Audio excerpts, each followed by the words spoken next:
नमस्कार. 2026 या वर्षातील सरकारी नोकरीच्या सर्वात उत्तम संधी ज्या आहेत त्या 8 भरती निघालेल्या आहेत, 8 वेगवेगळ्या विभागामधल्या.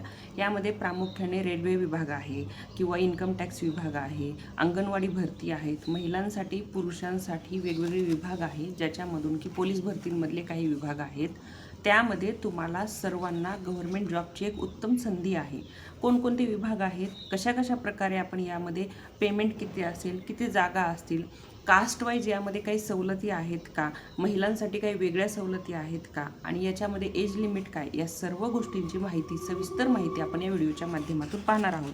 चला तर सर्वात पहिलं या व्हिडिओकडे वळूयात, ज्याच्यामधील पहिली भरती आपण डिस्कस करूयात. त्याआधी आपण एक सर्वात महत्त्वाची लिस्ट घेऊयात, ती म्हणजे यामध्ये कोणकोणत्या कॅटेगरीज आहेत. इन्कम टॅक्समधली वॅकन्सी ज्या काय आहेत त्या आहेत, रेल्वे विभाग आहेत, अंगणवाडी आहे, बँकिंग क्षेत्रातील आहे, स्टेट गव्हर्नमेंट जॉब्स आहेत, म्हणजेच राज्यस्तरीय गव्हर्नमेंट जॉब आहेत. याच्यामधील सर्वात पहिली जी कॅटेगरी आहे ती आपण आता या व्हिडिओच्या माध्यमातून डिस्कस करणार आहोत. त्यासोबतच उर्वरित ज्या 7 कॅटेगरीज आहेत, म्हणजे टोटल 8 कॅटेगरीज आहेत, त्यापैकी एक कॅटेगरी आपण या व्हिडिओच्या माध्यमातून डिस्कस करणार आहोत. उर्वरित 7 कॅटेगरीज ज्या आहेत त्या आपण नेक्स्ट व्हिडिओमध्ये डिस्कस करणार आहोत. यामध्ये सर्वात पहिली म्हणजे महिला सुपरवायझर भरती. महिला सुपरवायझरची भरती निघालेली आहे. त्यासाठी शिक्षणाची काही जास्त अट नाही, आणि सर्वात महत्त्वाची गोष्ट म्हणजे यासाठी कसल्याही प्रकारे तुम्हाला एक्झाम देण्याची गरज नाही आहे. हो, ही काहीही एक्झाम न देता, 1 रुपयाही फीज न भरता सध्या तुम्ही ॲप्लाय करू शकता अशी ऑर्गनायझेशन आहे. यामध्ये ICDS ही ऑर्गनायझेशन आहे, म्हणजेच काय, इंटिग्रेटेड चाइल्ड डेव्हलपमेंट सर्व्हिसेस, हे जे आहे याच्या थ्रू आपल्याला महिला सुपरवायझरची भरती निघालेली आहे. यामध्ये सर्वात महत्त्वाचं म्हणजे फॉर्म भरण्याची तारीख ही फक्त 24 एप्रिलपर्यंत आहे. त्यामुळे सर्वांनी लवकरात लवकर तुमचे फॉर्म भरून घ्या. तुमचे डॉक्युमेंट्स व्यवस्थित क्लिअर असू द्या, जेणेकरून तुमचा फॉर्म रिजेक्ट होणार नाही. सर्वात महत्त्वाची गोष्ट ही, कारण कोणत्याही गव्हर्नमेंट प्रोसेसमध्ये जर तुमचा फॉर्म चुकला तर डायरेक्ट प्रोसेस तुमची पूर्ण स्टॉप होते, रिजेक्ट होतो फॉर्म, आणि तुम्हाला त्याचा लाभ मिळत नाही. त्यामुळे तुमचे डॉक्युमेंट्स क्लिअर असणं आणि फॉर्म भरणं व्यवस्थित न चुकता फॉर्म भरणं हे जास्त आवश्यक आहे. यामध्ये तुमचं क्वालिफिकेशन जसं की मी सांगितलं 10वी 12वी पास एवढं असेल तरीही चालतं, हायर एज्युकेशन असेल तरीही चालतं, तर उत्तमच आहे. एज लिमिट आहे तुमची कमीत कमी 18 वर्ष ते जास्तीत जास्त 45 वर्षांपर्यंतची व्यक्ती यामध्ये फॉर्म भरू शकतात आणि ॲप्लाय करू शकतात. यामध्ये एज लिमिटला देखील कास्टवाईज सवलत आहे. OBC जर कास्ट असेल तर तुम्हाला 3 वर्ष प्लसची सवलत आहे, आणि जर तुम्ही बाकीच्या कास्ट म्हणजे SC ST NT या कॅटेगरीच्या जर असाल तुम्ही, तर तुम्हाला 5 वर्षांपर्यंतची सवलत देखील भेटते. याच्यामध्ये तुम्हाला ॲप्लिकेशन हे टोटली ऑनलाईन प्रोसेस आहे.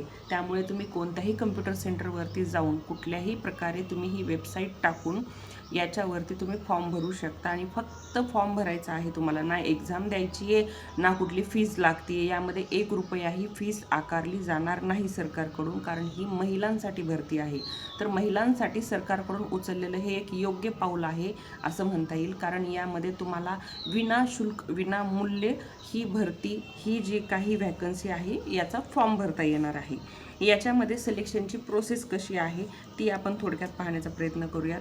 यामध्ये परीक्षा तर द्यायचीच नाही आहे, पण सगळ्यात महत्त्वाची गोष्ट काय आहे तर तुमचं डॉक्युमेंट व्हेरिफिकेशन.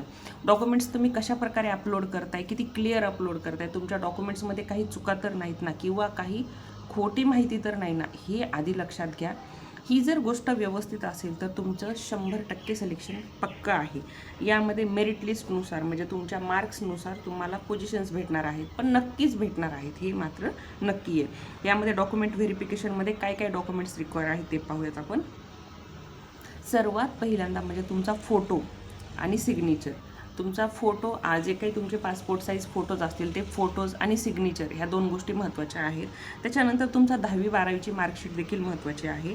10वी 12वीची मार्कशीट असावी, ती व्यवस्थित क्लिअर झेरॉक्स किंवा क्लिअर जी काय आहे तुमची ओरिजिनल कॉपी असावी. त्यानंतर तुमचं कास्ट सर्टिफिकेट असावं, तुमच्याकडे डोमिसाईल सर्टिफिकेट असावं, आणि आधार कार्ड असावं. एवढंच रिक्वायर्ड आहे. यामध्ये कुठल्याही एक्स्ट्रा डॉक्युमेंट्सची गरज नाही. डोमिसाईल सर्टिफिकेट देखील तुम्हाला तहसीलमधून लगेच मिळतं, त्यामुळे डोमिसाईल सर्टिफिकेटसाठीही जास्त काही स्ट्रेस घेण्याची गरज नाही. आता या सर्वांमध्ये सर्वात महत्त्वाची बाब काय आहे, आपण ही एक कॅटेगरी पाहिली. अशा आपण अजून 7 कॅटेगरी पाहणार आहोत. आणि या चॅनलला जर तुम्ही व्हिजिट केलं तर या चॅनलवरती वेगवेगळ्या प्रकारच्या भरती, महिलांसाठी वेगवेगळ्या प्रकारच्या संधी, तसेच कोणकोणत्या प्रकारे तुम्हाला कशा प्रकारे लोन मिळू शकतं, म्हणजे शेतकऱ्यांना कोणकोणते सरकारकडून वेगवेगळ्या स्कीम आहेत, लोन आहेत, किंवा तुम्हाला कोणत्या सरकारी नोकरीच्या संधी आहेत, किंवा महिलांना लाडकी बहीण योजनेच्या लाभार्थी महिलांना काही वेगवेगळे लोन मिळतात का, या सर्व संदर्भात सविस्तर माहिती मी या चॅनलवरती एक व्हिडिओज बनवून टाकलेले आहेत. ते नक्की एकदा चेकआउट करा. आत्ताच एक इंडियन पोस्ट ऑफिसच्या ज्या भरती आहेत, ज्या 10वी आणि 12वीवरती आहेत, एक्झाम पण देण्याची गरज नाही, याचे देखील मी 2 व्हिडिओज बनवून टाकलेले आहेत. त्या दोन्ही व्हिडिओजमध्ये तुम्हाला पूर्ण सिलेक्शन प्रोसेस मेन्शन केलेली आहे. तो पण व्हिडिओ एकदा चेकआउट करा. आणि याच्यामध्ये जर काही प्रॉब्लेम आला तर नक्की तुम्ही कमेंटमध्ये विचारा. हा फॉर्म भरताना जरी काही तुम्हाला रिमार्क वगैरे दाखवत असेल चुकीचा, तुम्ही नक्की कमेंटमध्ये विचारा. त्याचं आपण पूर्णपणे कमेंटच्या माध्यमातून किंवा व्हिडिओच्या माध्यमातून आपण प्रॉपर उत्तर देण्याचा प्रयत्न करूयात. आता यामध्ये सगळ्यात महत्त्वाची गोष्ट काय आहे, तर यामध्ये पेमेंट किती भेटेल. यामध्ये स्टार्टिंग पगार आहे 25,000 ते 55,000पर्यंत. म्हणजे तुमच्या क्वालिफिकेशनवरती आणि तुमचा फॉर्म कशा प्रकारे आहे तिथं त्यावरती डिपेंड असणार आहे. पण तुम्हाला कमीत कमी 25,000 पेमेंट स्टार्टिंगला भेटणार आहे. आणि सर्वात महत्त्वाची हीच गोष्ट आहे की 25,000 ते 55,000 या रेंजमध्ये पेमेंट भेटणार आहे. याच्यामध्ये एज लिमिटही खूप काही नाही आहे, व्यवस्थित आहे. फक्त तुम्ही फॉर्म आत्ता भरा, कारण की त्याची स्टार्टिंग डेट ऑलरेडी फॉर्म सुरू झालेले आहेत. त्यामुळे तुम्ही आत्ताच फॉर्म भरून घ्या, म्हणजे 24 एप्रिलपर्यंत तुमचे फॉर्म क्लिअर होतील. आणि राहिलेल्या 7 ज्या काही जागा आहेत, वेगवेगळे क्षेत्र आहेत, जसं मी म्हटलं रेल्वे आहे, पुन्हा इन्कम टॅक्स आहे, किंवा अंगणवाडी भरती आहे, अशा सर्व जेवढ्या पण काही भरती आहेत, बँकिंग भरती आहे, ह्या सर्वांच्या आपण नेक्स्ट व्हिडिओमध्ये माहिती पाहूयात. धन्यवाद.